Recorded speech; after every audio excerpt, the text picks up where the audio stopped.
Monetize na ba kayo sa in-stream ads? Alam nyo ba na pwedeng-pwede yan bawiin sa inyo anytime?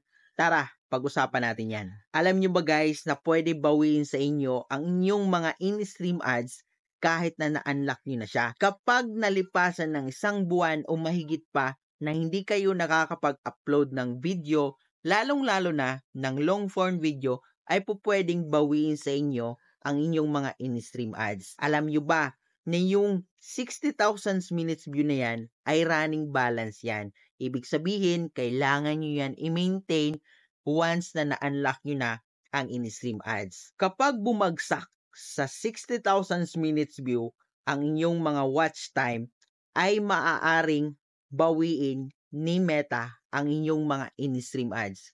Ano yung dapat nyong gawin? Pwede kayong mag-upload ng isang video sa bawat araw o kung hindi nyo magawa, kahit 1 week lang sa isang linggo, makapag-upload kayo ng isang video lang. Okay?